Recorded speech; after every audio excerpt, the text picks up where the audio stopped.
Kako najbrže analizirati 50 Excel sheetova sa međovanim ćelijama i duplim naslovima. U jednom od prethodnih klipova vidjeli smo kako to funkcioniše sa jednostavnim tabelama. Međutim, ovo što ćemo sad vidjeti jeste u stvari češća situacija koju viđamo svaki dan na poslu. Imamo veliki broj sheetova, na primjer za svaku prodavnicu imamo poseban sheet u failu i svaki sheet ima ovakve podatke. Međovane ćelije i duple naslove. Šta je problem kod ovakvih failova? Ako vas šef pita koji je najprodavaniji artikal u 2023. godini i u kojoj prodavnici, kako ćete dati tačan odgovor? Da bismo brzo, lako i prije svega tačno dali odgovor na ovo pitanje, neophodno je da imamo sve podatke na jednom mjestu. I onda možemo da dobijemo ovakav prikaz. Postoji 5 neophodnih uslova kako bi cijel ovaj proces radio savršeno. Idemo redom. Prije nego što krenemo sa rješenjem, hajde vidimo kako izgledaju podaci. U mom primjeru imam 50 sheetova za svaku prodavnicu i ono što je bitno, u svakom tom sheetu imam isti raspored podataka, to jest iste kolone, a to su prodaja po proizvodu, po godini i po mjesecu. I samo dodajemo na posljednji sheet da vidimo da ih stvarno ima 50. Držim kontrol i kliknem na ovu strelicu i vidimo da je tu 50 sheetova sa istim podacima. I ako dođemo ovdje na posljednju kolonu i upišemo funkciju colon, enter, vraća broj 37, a to znači da imam podatke do 37. kolone. Zapamtite taj broj 37 jer vrlo brzo vidjet ćete zašto je to bitan podatak. I krećemo sa rješenjem. Idemo na data, zatim get data, from file, from Excel workbook, jer se naši podaci nalaze u Excel failu. Selektujemo file gdje se nalaze podaci, kliknemo na import, otvara se Power Query i ono što bi bilo logično je da selektujemo sve sheetove koje želimo da analiziramo, to jest sve sheetove na kojima se nalaze podaci. Međutim, to nije dobar pristup. Ovaj pristup koji ću vam pokazati je mnogo brži. Kliknemo na prvi sheet, zatim na transform data i sad ono što je bitno, obrišemo ova prva dva koraka koje su automatski kreirana. Znači brišemo ovaj change the type i brišemo navigation. Šta smo dobili ovim korakom? Mi sami odlučujemo koje sheetove želimo da prikažemo u ovom procesu. Ove tri kolone, item, kind i hidden, možemo da držimo kontrol i da ih selektujemo na sve tri. Desni klik, remove columns, zato što nam te kolone uopšte nisu potrebne za analizu. Ova kolona name predstavlja naziv sheeta, a ova kolona data predstavlja sve kolone koje se nalaze u tim sheetovima. I došli smo do prvog uslova. Obratite pažnju. Power Query zna razliku između malih i velikih slova. Hajde vidimo kako. Ako želimo da filtriramo samo one sheetove koji su nam relevantni za analizu, u mom slučaju ti sheetovi svi počinju sa nazivom prodavnica, idem na ovu strelicu, kliknem na text filters, begins with i ovdje upišem prodavnica. I očekujem da se obrišu ova dva sheeta, sheet 1 i komentari. Kad kliknem na OK, ne vraća mi ništa. Zašto? Zato što sheetovi počinju velikim slovom, tako da ovdje moram da upišem veliko P i sada vidimo sve sheetove. Zatim idemo na kolonu data, na ove dve strelice. Kad scrollamo skroz do dole, vidimo da je posljednja kolona 37. Ovo je drugi uslov, dodavanje naknadno novih kolona u ove sheetove zahteva jedan dodatni korak prilikom osvežavanja podataka. To ćemo vidjeti pred sam kraj klipa, odradit ćemo i taj deo. Šta ovo znači? Da sada kada radimo ovaj proces, Power Query vidi gdje je posljednja kolona i to fiksira. Sljedeći put kad budemo dodali nove kolone, te nove kolone neće biti u tom opsegu za data refresh i neće se refreshovati. Zato je bitno da znamo ovaj korak koji ćemo na kraju da rešimo. Za sad idemo na OK. I ovo što sada vidimo jesu svi podaci iz tih sheetova, poređani jedne ispod drugih. Vidimo da prodavnica 1 ide do ovdje, zatim kreću podaci za prodavnicu 2 i tako jedan ispod drugog poređeni su svi sheetovi. Ono što je nam sad bitno, da sredimo ovaj header. Vidimo da imamo podatke za sve mjesece, međutim, podatak za godinu imamo samo za prvi mjesec. Sve drugo je prazno, to jest null. Neophodno je da popunimo kao prvi korak ove podatke. Ono što je bitno, u Power Query ne postoji mogućnost da popunjamo podatke na levo i na desno, već samo na gore ili na dole. Tako da, prvi korak da ovo funkcioniše jeste da ovu tabelu okrenemo. To znači da ostaje ista struktura podataka, samo ćemo da okrenemo tabelu, da vidimo kako to funkcioniše. Idemo na Transform i zatim ova opcija Transpose. Vidimo da su sad godine jedna ispod druge i sad idemo desni klik, Fill Down. Tako smo popunili sve te prazne ćelije sa relevantnim godinama, tako da sad za svaki mjesec imamo i godinu. Sljedeća stvar jeste da želimo da spojimo ove dve kolone koje su nam header, to jest naslov, u jednu, jer ćemo tako lakše manipulisati podacima. Držimo Ctrl, selektujemo prvu, zatim drugu kolonu, idemo na desni klik, Merge Columns. Na ovaj način spojit ćemo ove dve kolone u jednu kolonu, izaberemo Custom i stavit ću znak End, jer želim da ova nova kolona bude u formatu godina and mjesec. Idemo na OK. I sad ponovo idemo na ovaj Transpose, jer želimo da vratimo u prvobitno stanje. Ono što je sad bitno, što su nam godina i mjesec u jednoj ćeliji, to jest u jednom redu, i sad možemo da idemo na ovu opciju Use First Row as Headers i na taj način imamo jedan header, to jest jedan naslov, umjesto dva. Ono što je sad sljedeći korak, vidimo da ovdje imamo null i proizvod.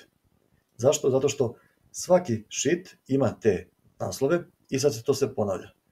To nam nije potrebno za analizu, tako da idemo ovdje na strelicu i odčekiramo null i odčekiramo proizvod. Treći uslov je selektuj statične kolone, a zatim idi na opciju Unpivot Other Columns. Šta ovo znači? Ako sad budemo selektovali sve ove mjesece, kad budu stigli novi mjeseci, to jest nove kolone, one neće biti uzete u obzir i neće raditi proces kako treba. Znači šta mi treba da uradimo? Mi selektujemo ove statične kolone, zatim idemo na Unpivot Columns i izabrat ćemo opciju Unpivot Other Columns. Šta je point ovog koraka? Sve ove kolone koje imamo za godinu i mjesec u ovom formatu nam nisu od pomoći.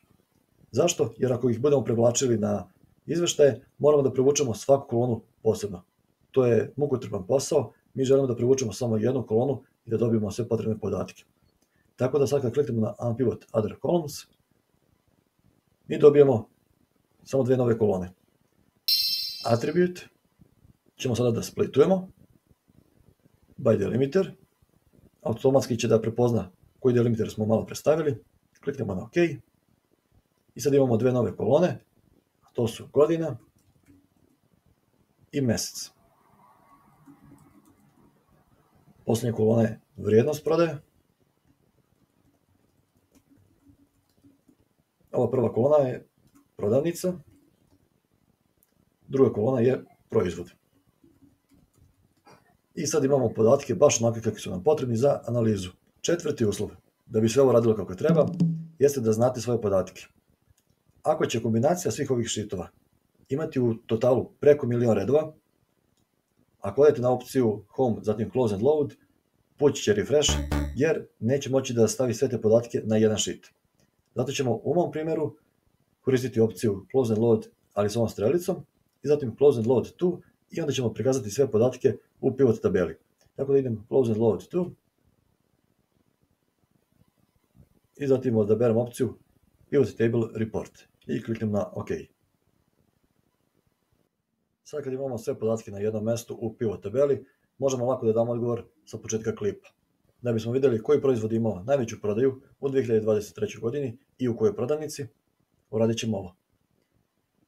Privući ćemo proizvod u redove, prodavnice u kolone, dodat ćemo vrijednost prodaje u values, kliknemo bilo gdje na ove vrijednosti, idemo na Home, zatim Conditional Formatting, Top Bottom Rules i zatim odaberemo ovu opciju Top 10 Items i izaberemo umjesto defaultnih 10, izaberemo vrijednost 1 i pošto je to pozitivna vrijednost, odabrat ćemo Green Fill da bismo vidjeli koji je to najprodavaniji artikal i u kojoj prodavnici.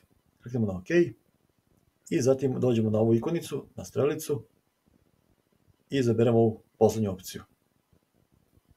Scrollujemo da vidimo gdje je taj podatak i vidimo. U prodavnici 24 najprodavaniji artikal bio je Camera Genius. Tako da sad kad imamo sve ove podatke na jednom mjestu, u jednoj pivot tabeli, možemo da biramo prikaz, da biramo analizu, bitno je da su svi podaci na jednom mjestu. A sad dolazimo do petog uslova koji je jako bitan, a to je refresh podataka. Peti uslov kaže neophodno je da promenimo naziv ovog sheeta i neophodno je da sačuvamo fajl prije nego što refreshamo podatke. Ako sad odemo na posljednji sheet, na prodavnicu 50 i samo napravim kopiju tog sheeta kao da imam prodavnicu 51. Inače, svi ovi podaci su fiktivni demo podaci, kreiraju se pomoću funkcije rand between, tako da podaci kasnije prilikom refresha mogu da variraju jer su podaci random. Vraćamo se na početak, dođemo na ovaj sheet gdje se nalazi pivot tabela, zatim na data, refresh all, ne dešava se ništa. Zašto? Jer nismo sačuvali file. Sačuvamo file, idemo na data, refresh all, dobijemo grešku. Zašto se javlja ova greška? Zato što smo na početku ovog procesa rekli da želimo da analiziramo sve sheetove koji počinju riječju prodavnica. Međutim, vidimo da ovaj sheet na kojem se nalazi pivot tabela također kreće sa riječju prodavnica, a problem je što prikaz na ovom sheetu ne odgovara prikazu na ostalim sheetovima. Tako da samo ćemo da renamujemo ovo, napisat ćemo na primjer da se sheet zove izveštaj, sačuvat ćemo file, idemo ponovo na data, refresh all, sad je prošao refresh i ako potražimo prodavnicu 51, tu je, dodata je. A sad ćemo se vratiti na onaj drugi uslov, tad sam vam rekao da ćemo vidjeti kako funkcioniše kad se dodaju nove kolone.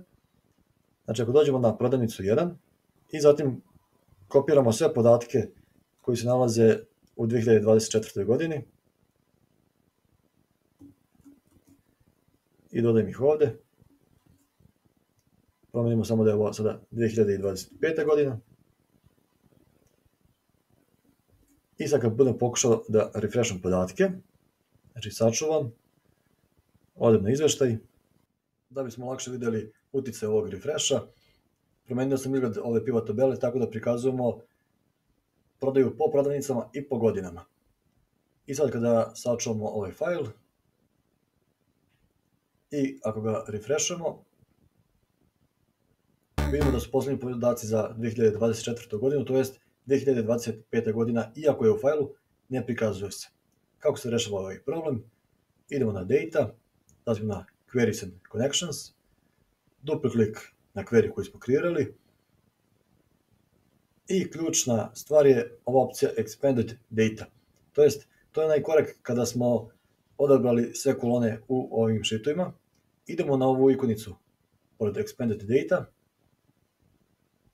i sada kada scrollamo dole, vidjet ćemo da imamo nove kolone koje smo dodali za 2025. godinu, međutim te kolone nisu čekirane.